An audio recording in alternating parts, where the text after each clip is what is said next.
I'm Buffy. Yippee-ki-yay, mother. Hey, got on me! Get away from her, you. You're gonna see some serious assembly. Assemble.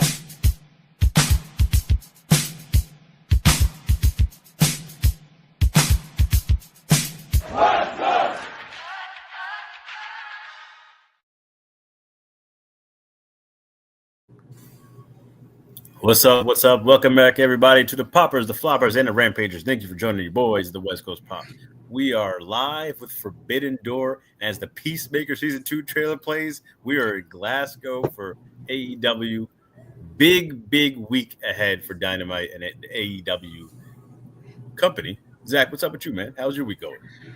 It's good. It's hot, so I'm going to be keeping my head in the Forbidden Door, which I call the freezer. Because it's so hot here in LA, so I hope you're doing all right with that at the end of summer here. It is a scorcher, everybody. So if you're not here in SoCal, it's hot. We're looking for some rain, man. But speaking of rain, man, Okada's on the card, Swerve's on the card. We got a lights out steel cage, man. I can't wait to get into it, man. A lot of cool stuff's going down. AEW Forbidden Door at the O2 Arena in London, looking to be a massive day. We'll see what the walk-in numbers look like, but they're above 17K, Zach. It's going to be crazy in there. Yeah, it's going to sell out too. And since WWE is trying to counter-program them at every turn possible, I have a huge prediction. Okay. That could happen at Forbidden Door. And if it doesn't happen at Forbidden Door, I think it's going to happen very soon. But when we get to the match, I have a huge prediction that'll counter-program WWE. Okay. Zach might be on something here. Glad you guys know every time we do these predictions, jump into the comments. If you're watching live, let us know who you think will win. What are some big surprises that might happen? And if you don't catch us live, that's okay too, because we're here on YouTube on our channel. Leave a comment and your boys will reply. We love the comments. Hell yeah. Jumping into it, Zach, first match. Dynamite is crazy. Stack card. Ospreay got a standing ovation. Gave one of the most British promos to start. Crazy stuff. It was hilarious. Couldn't understand it. He said something about over, and then something else, and I don't know. But they love the guy, man. He's great. He's such a good babyface, and I hope he's not really hurt. He's really selling this stuff. He threw a shot at Danielson with the vegan stuff. Great. Everyone's just having a good time. Hangman's coming out now. If you got spoilers on this, like me, you know, it was a pretty good go-home show. I was fine getting spoilers. I like the shows when they're overseas and kind of watching some of them. They're fun, man. Those crowds are incredible. One big surprise before we get into the actual Forbidden Door card. Nick Wade, the young 20-year-old superstar Ring of Honor TV champion, he might have a broken foot. I hope it's just a storyline. I hope it's not true. Maybe he has some other smaller injury, but he's out. And replacing him is the returning Luchasaurus, Frankenstein's monster. He is back, and I'm sorry if I'm spoiling this for Collision, but someone else is going to debut. But we want to know your surprises for Forbidden Door now that Luchasaurus is back and Isla Dawn is debuting with AEW. She is all elite. What surprises do you have? This is news to me, man. I'm sorry. I got the Collision, the ROH Dynamite spoilers. That's what I spent my afternoon. Anyways, Isla Dawn is all elite, and she is under that name. So you will see her on Collision tomorrow night. And I just want to know, Knock, do you have any surprises or guesses just off the top of your head of people who could appear at Forbidden Door? It's going to tie into how I think some of the women's matches will end. But I think, like how you said it here, I would have said King Coda, Dakota Kai making a possible debut. Shayna Baszler's no competes up. We got a lot of options. I mean, Marina Shafir, that is her best friend. You know, she likes to bring her friends in. But Isla Dawn, that'd be cool, man. I'm interested to see this debut because I believe she's Scottish. Correct me if I'm wrong. Yes. Debuting Glasgow, Scotland, that's a great debut. That's exciting. She never got a fair shot in the main roster. She kind of did. You think so? I thought she was just tag team titles and everything. So this is my thing when I say fair shot. They had a spot for her, and then that was it after the tag team stuff. So that's my thing on the fair shot thing. She got a fair shot, and she got a good run. I guess I'll say that. She got a good run. Maybe not a fair shot singles wise. Okay. With that being said, there's a lot going on with Jericho. I don't think we'll see the guy on the left. According to some reports, how Tony Khan feels about his wrestling, and I don't think I love it either. But I think it's finally time, Zach, with everything going on. Let's see the first match. Of course, the Renee Paquette joining with Brian Nelson 0 Hour. We haven't got any announcements on the 0 Hour matches yet. There has to be something, I would imagine. Yeah. So if we have them, again, this is probably going to appear later on online or tomorrow on Collision. Put your thoughts in on who's going to win those 0 Hour matches. I think so, too. I mean, I don't know what Samoa Joe and the Trio Champions are doing. I would have them on there somewhere. Maybe Max Caster Open Challenge, get a big spot with, people love Grado over there. Get a big spot with him. Max Caster would be a good, quick 5-minute match. There's some stuff you can do there. Get 0. And get a women's match on there. Get one more women's match on there. Where's Willow? Where is Willow and Chris? Willow is on the new cover of Pro Wrestling Illustrated. If you want to pick that up, we'll probably talk about that on Friday night or next week. I got that show online, and I'll send it to you, Knock. For sure, because Willow is just right on the cusp of superstardom. She's right there. Give her that push. Strap the rocket on there. Oh, you're hitting me with the first match. The craziest first match that happened. First time ever. The Rainmaker. Okada Kazuchika versus my guy Swerve Strickland. This is going to be incredible. AEW Unified Championship. Zach, who you got? I got Okada winning. I think Swerve is in a good spot no matter win or lose. And Okada taking this championship and making it be a big secondary title, I think is the bigger picture here for this match. I think so too. And then what they're building here is Okada now being the Don Callis family. They've been building Okada versus Takeshita for a very long time. He needs to win here, retain. You go a few more months here.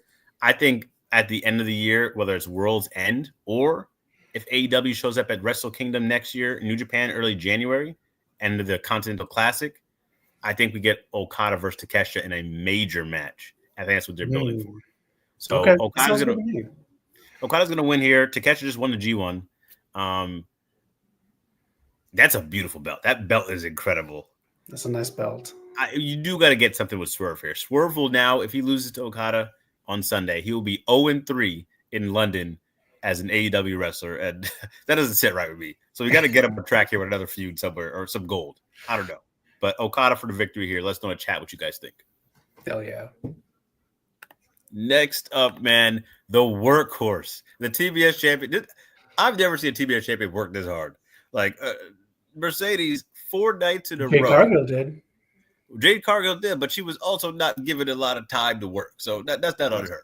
And that's no shot to her. Mercedes is everywhere, defending, and not just say TBS champion. I would say I haven't seen a champion with multiple belts and multiple companies run around like this, defending everywhere. Yes. After the Rev Pro anniversary show, Mercedes might become a 9-time champion currently. I believe it's a Scottish World Championship she's going after. I think so. Emerson Jane, I haven't seen her match, but like you get that rubber Mercedes, you got to get node after this. So a lot of great matches on the line here. And I think we did get a spoiler on who's going to be their Stardom representative for the Forbidden Door match. We did. It is Bozilla. Yes. The Beast. Another powerhouse. And this is going to be a crazy match just because the way I see Mercedes wrestle and sell, it's kind of similar like Gail Kim back in the day. They do really well with powerhouses in that style. And you give her 3 powerhouses. You have Persephone, Bozilla, and of course Alex Windsor. Yes. This is going to be a hard-hitting match for Mercedes. She might be in trouble. And to be her 4th match of the weekend, this is going to be crazy. I think that's the story, and that's going to put Mercedes into a feud with someone else. That is a great story. You look at all those matches tonight, Friday, Saturday, and then Sunday is going to be the big one for the TBS title. That's a great story. We just saw Stephanie Verker do that a month or 2 ago, and it was a great story. But for Mercedes with the belts and all the belts, like you said, Knock, that's a good look for her to come out at Forbidden Door in London, sold out. It's gonna be sold out easily with all those belts. I got Mercedes on this one. I got Mercedes as well. Everyone in this match, you just happy to be in a match with Mercedes. You're gonna get your shine here. I mean, Alex is already signed, so I think this would be a great time to see Persephone Bozillo on a bigger stage because they've been getting a lot of shine on the whether in CMLL or Stardom. So this would be really cool to get them on a bigger platform. Yeah, I think you give them like this might be a 15-minute match. I think of very hard hitting, some cool spots, and we might be in for a treat here. Yeah. I think Mercedes is going to do something big for all three of them. Yeah. I think we got 9 belts, Mercedes. And whether it's Dakota Kai debuting or someone debuting to go after Mercedes, that'd be cool. But I would also be thrilled if it was like a Willow going back after her to restake her claim for the belt, or someone that's already on the roster, like just someone that I want that match back, have a trilogy match with Chris. There's some people on the roster you can have go after her too. So there's some options. I think that's what you do. If you have Dakota go on there, then there's someone who's obviously going to lose right away to Mercedes. True. True. So again, this might be the best card they've ever put together. This card is incredible. You see that every AEW pay-per-view. He's getting better and better. How right. do you keep doing it, Cody?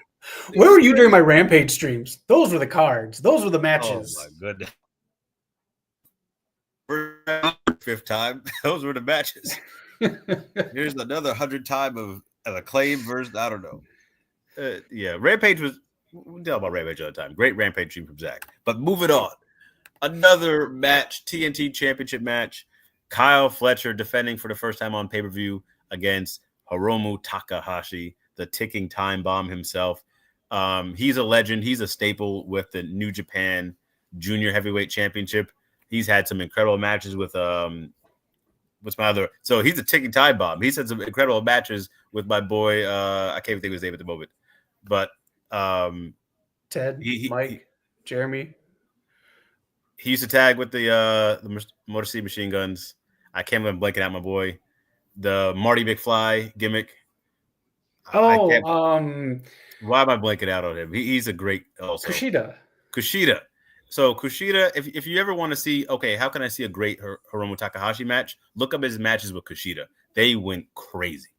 But this match here, I'm gonna give it. I think it's gonna go 12 minutes. It's gonna be not too long. Hiromu's had a lot of injuries lately, but I think he still can go. And I think he's been wanting to be on the main Forbidden Door card for a long time. He was, I believe, on the pre-show at the first one. I could be wrong, but this is gonna be a good match, a good first match for Kyle Fletcher, and a good New Japan representative to go against Forbidden Door in AEW. Okay, I'll pick Kyle Fletcher because I know Tony books other people's toys playing against his. So oh yeah, Kyle Fletcher for the win. Kyle Fletcher with the brainbuster victory.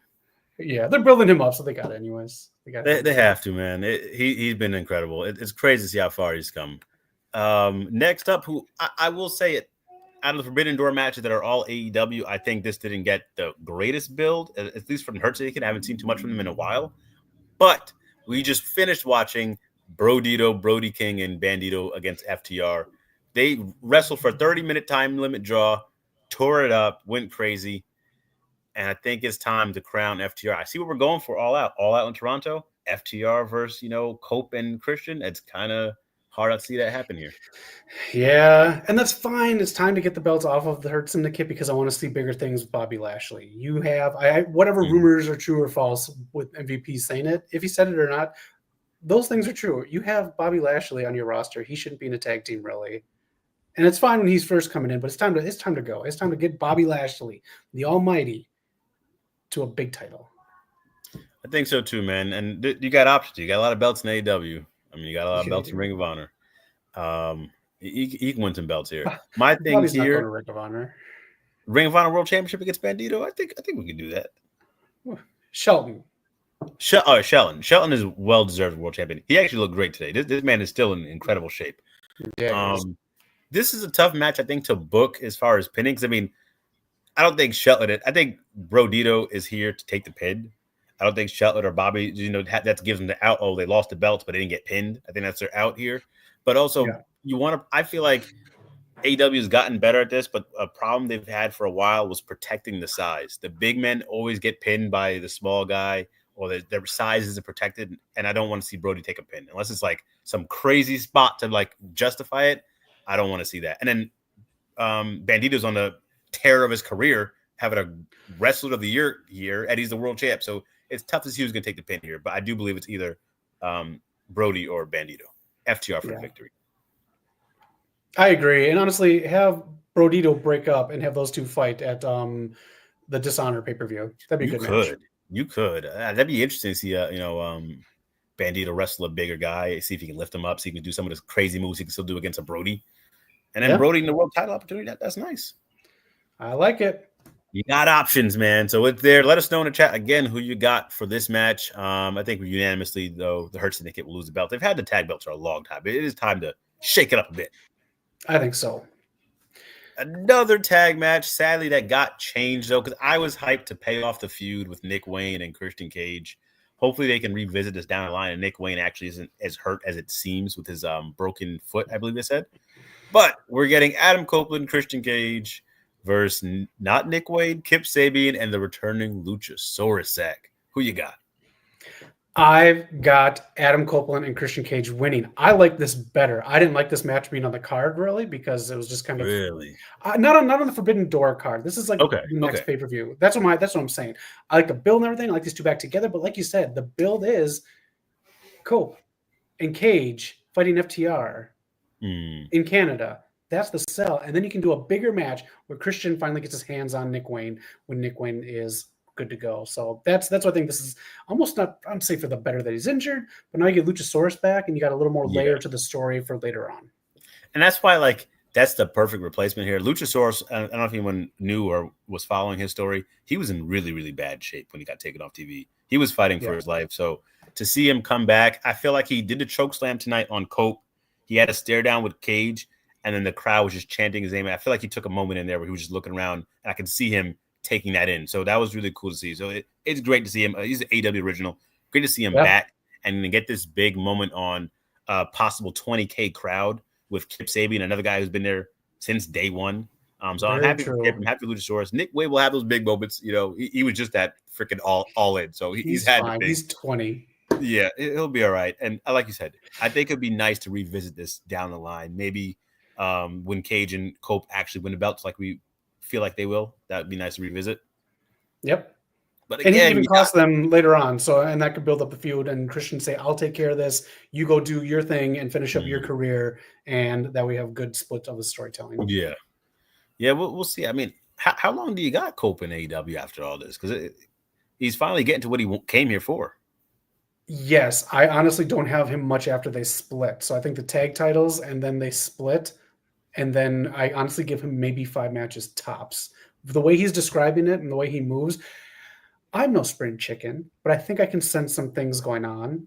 Yeah. And I think he knows his body well enough to say in his mind, I have this much left and I'm not going past it. Do you think he will do his retirement match here, or do you have to go back to WWE and try to get that? I think he'll do it in AEW because it's nice to play a big arena for your farewell tour, but sometimes it's nice to just be a little more punk rock and just do it yourself in AEW. That's true. Get him his pyro, though. He came out today, and he was looking for his pyro after his pose. He was very confused. So let's get him his pyro. Yeah. But yeah, so I think we're unanimous here. Cope. Random side note, if I may.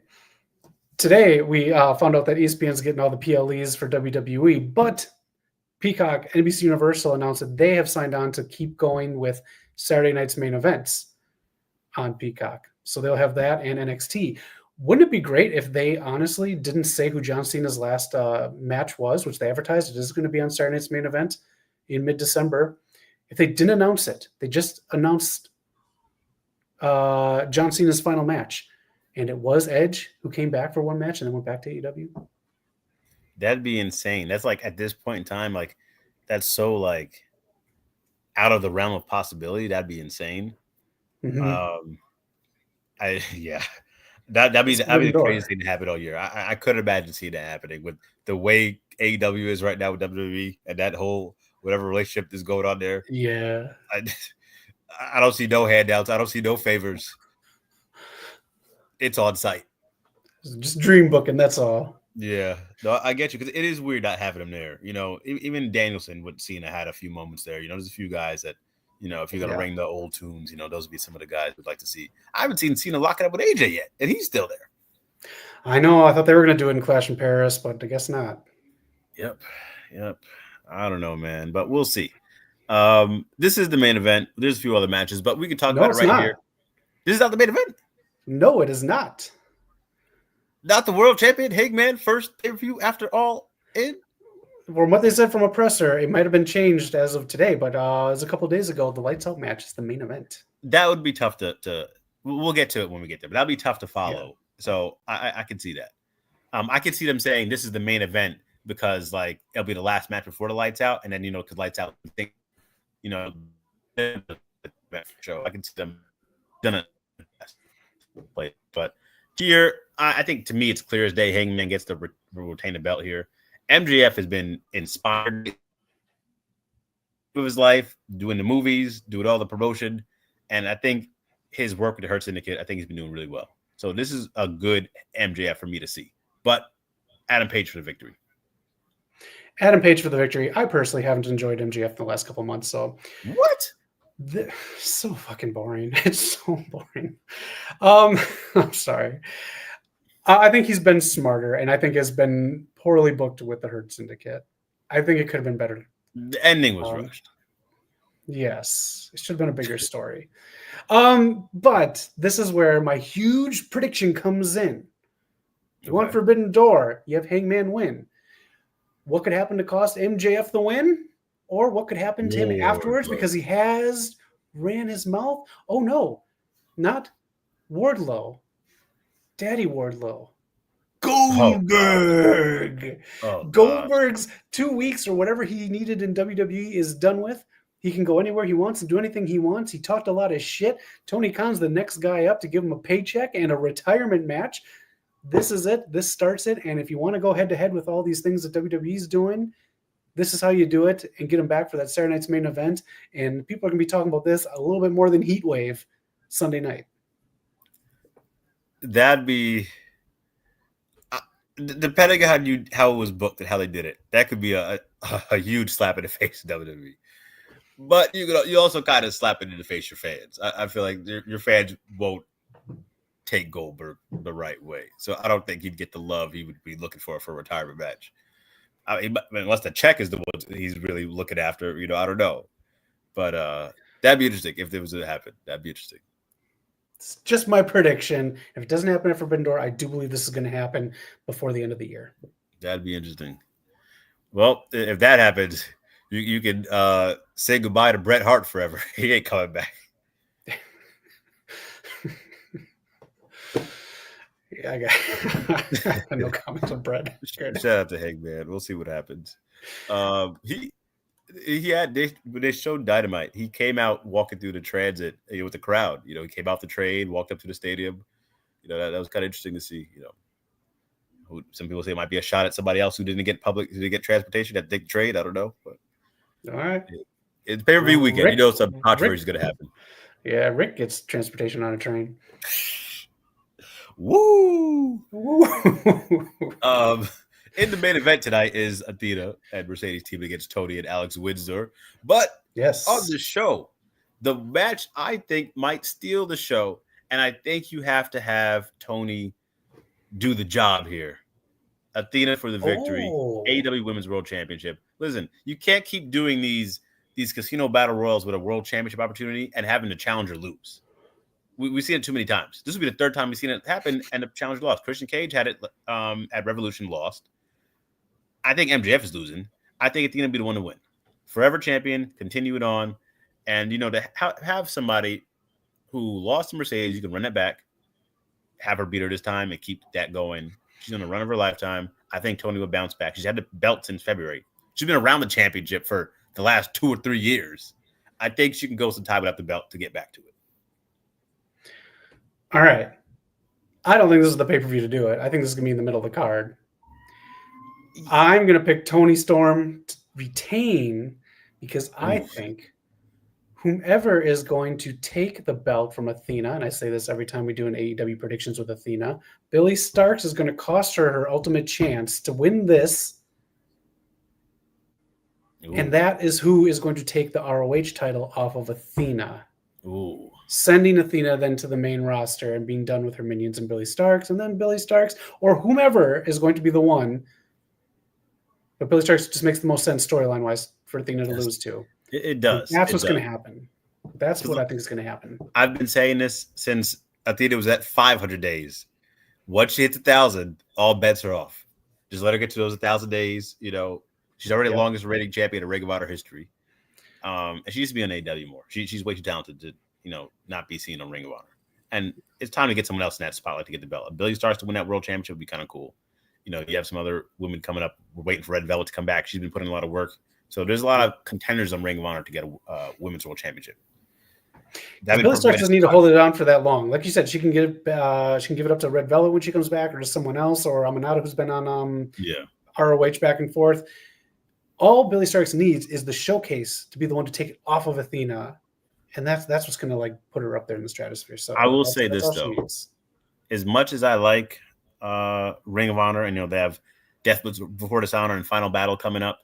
If Athena does lose after being a champion for 1,000 days, I think it needs to be on an AEW card. I think it needs a bigger spotlight for her to lose. All right, could be wrong. I think we would need that, but I can see an argument for both sides. And if Tony does retain here, whoever does finally knock off Tony, it has to be a homegrown talent who's been there in the long haul. It needs to be a Willow. It needs to be a Chris. You need to have one of them have their moment. So if it's not Athena, it has to be one of them, and I'll be completely cool with the booking. Okay, that's fair. I like it.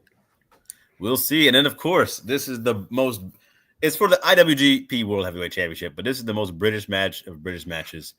This is the dream British match that people have been waiting for. We got a tease of it last year at All In, Casino Battle Royale. Nigel McGuinness versus Zack Sabre Jr. We're getting the technical spectacle, if you will. It's going to be some wrestling. It's going to be some grappling. It's going to be some shenanigans – British style. Of course, Nigel, I believe, is going to lose, but I think we're getting a 15-minute classic right here. Oh, okay. Zack Sabre Jr. was a great villain in Beverly Hills Cop 2, but I think he is going to win. This is the one where a non-AEW person is going to win. I think Nigel will get screwed over by the guy behind him, and I think much like Cope, Nigel knows how much he has left in the tank for wrestling, and he's talking about how lucky he is, and he never thought he'd be in this position, and he is.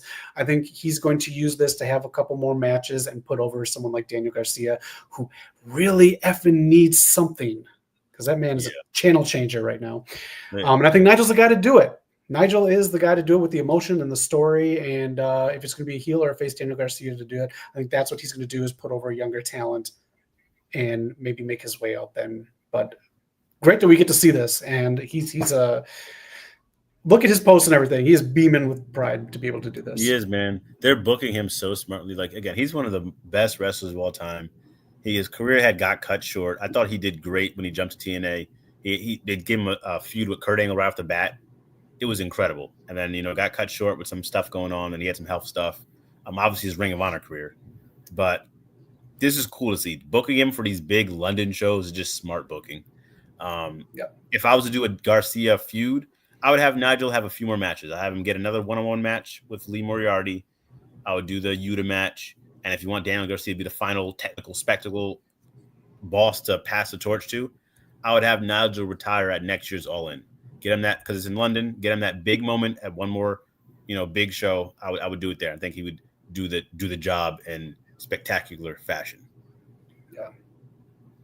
But all right. It's going to be a good match. We got Zack Sabre winning.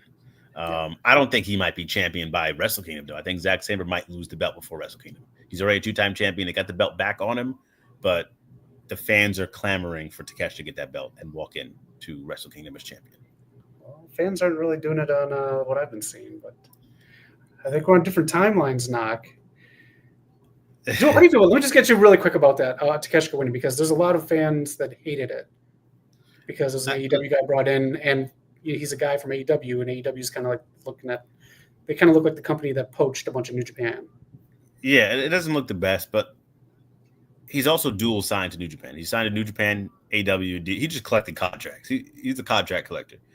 Okay. Last year's G1 is the one I agree, and I've seen people say he should have won last year. The way they built it up, he was great, and he was the outsider. Currently in Stardom, you have someone the outside the 5-star tournament. The way they did it, you could have had because last year's G1 Takesha had like incredible matches. Not to say this year he didn't have it, but it wasn't the same level. And you have a guy like Evil with his faction that people just can't get behind. But it is not working for anybody else. So that was the G1 is like, if it's like a Ring of Honor pure match, there's no shenanigans. It's just straight up wrestling. That's what we're viewing.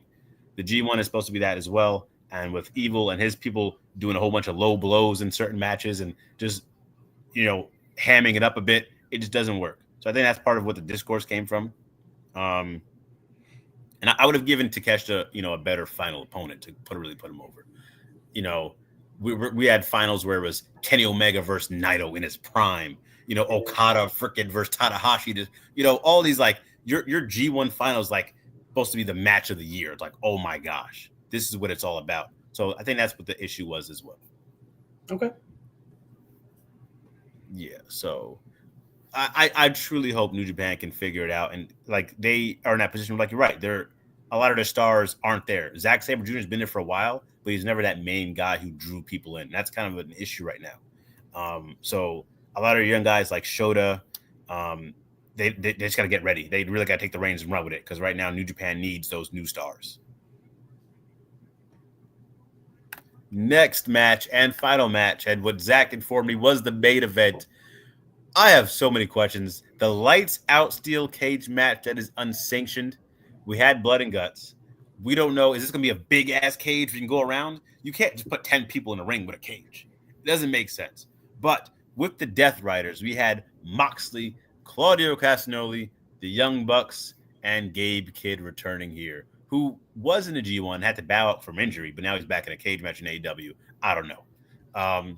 Versus Darby Allin, the president, the ace, Tanahashi, a returning Kenny Omega. They just threw it out there. The Golden Lovers with Ibushi and Will Ospreay, who might be needing some time off. Zach, we know this is going to be crazy. What do you think, man? This is going to be crazy with all these injuries. They're like real injuries. I'm very interested in this match, not storyline-wise, because everything with the people on the left, I think, sucks. The guys on the right, sorry. Zach's views don't represent the rest of West Coast Pop guys. This is like more inside baseball. I'm very interested to see how this gets booked because, like you said, all these injuries are real. So this is very going to be fun to watch how they do put people over and make people take spots and bumps and who does take them all and everything. So I'm actually really looking forward to this just from a wrestling fan booking kind of way. I don't know how you do all this, but because of all the injuries and what you're going to have to do, I think that's why this is the main event, because it's just going to take a lot of time and they're going to have to figure this match out as it goes. But this has to lead to something because, like you said, we have blood and guts and all these other things. Like what is the ultimate purpose storyline wise of this match? What is it really? This is such a thrown together match that's why I'm not like super fully looking forward to this. There's Darby and there's Mox, and then there's like It isn't at this point because like Gabe Kidd, we already know he's like their hired gun. Bucks and Mox clearly got something going on for a while now. And then Darby called the banners. He's like the king of the North over here in AEW. He called the banners. He called Ospreay. Kenny gets in there somehow with the Golden Lovers. I don't know exactly how he gets in there, but he gets in there because of Will. There's a lot of conversations being held backstage, on the phone. Will said he called his boys up. That's all you need. He called Todd and said, "Hey, jump off a cage, man. Let's do it." I don't know. Storyline wise, tell me why? Why the Death Riders? Why the Young Bucks? We've been going how long with these whatever this faction with no direction? Just give me some direction after this. Let me know why. Let me know what. Let me know the. Oh my God! Like we're slapjack in this faction. That's what I think of this faction. We ain't going that far. I'm going that far. I will say this too, man. The Mr. No PTO, John Moxley. I do want another resolution. I feel like we got the resolution of him losing the belt to Hangman, but we got to go somewhere else with this because he's. I was surprised to still see him on TV this much, which it's been working well. But this has to lead to Darby versus Mox, I think, at All Out in a major match. And if I was them, I would circle back to that exploding barbed wire death match. You can't leave off on how bad that was. Actually test it. Get some people who really want to do some crazy stuff. Make it safe, of course, but really get some cool pyro. If you've seen some of the stuff in Japan they did, it's insane. I think these two of the craziest people to do it with. I think you can run it back and make it look better. So that's what I would do. If you want to do that, cool. We got to write Jon Moxley off, or we got to fix something with this Death Riders thing. Blow him up. I'm sure if we blow him up, maybe Shayna will debut during this and join her friend Rita Shafir. But just adding more muscle with no storyline and less mic skills, I don't know what we're doing with this faction. And I would like them to go away and just show the talent that is in AEW rather than just like this whole like AEW invading AEW angle. That makes no sense. Yeah, my only I get why they put Gabe Kidd in here for the crossover. But, I mean, it's weird to sub Wheeler Yuta out if he's part of the team. I feel like you'd want him in here for this, at least to take bumps. Marina's going to be involved somehow. I truly believe for surprises, we might get an Eddie Kingston return. I can see that happening whether at this show or in the coming weeks. Yeah. There's a lot going on. We know Darby's jumping off of something. Darby's spotting right now. He's in the arena right now looking where he's jumping off of. I think maybe you're right with Eddie Kingston. I think maybe he takes the big bump or causes the big bump, and that's the big comeback. And I mean, I just have a fear that he's going to pretend to help out Darby and them and then join the Death Riders for no reason. We'll see. I mean, if they choose to not do blood and guts here, does that mean we're actually going to get that women's blood and guts down the line? There's no big factions for it anymore, though. They blew that opportunity. I think they still got something there. I mean, we've been seeing a lot of women on TV. I think we got something there. Whether it's they can throw this crap together in a couple of weeks. I'm sure we could throw together women's blood and guts. Blood and guts. We'll see how it goes. That is our predictions. Let us know in the chat what you guys think and who you think's gonna win. Well, if we haven't said it already, I don't know if we did it. I got Darby and All Stars winning this match. Yeah, I think they're gonna. You got the president and the ace in there. I think that's how you go on top on a big win. His world tour. This is a farewell tour. Tanahashi's on his farewell tour, culminating in Wrestle Kingdom next year. But that is Forbidden Door for your boys at West Coast Podcast. Dynamite just ended. It's going to be a big pay-per-view weekend. We got a lot to talk about. Zach will be back here Friday, so check it out. I might be able to make a surprise and be there with him. But from the boys at West Coast Podcast, shout out to all the poppers, floppers, and rampagers. It's the main man, Zach. Final boss knock. Peace out, y'all. Later.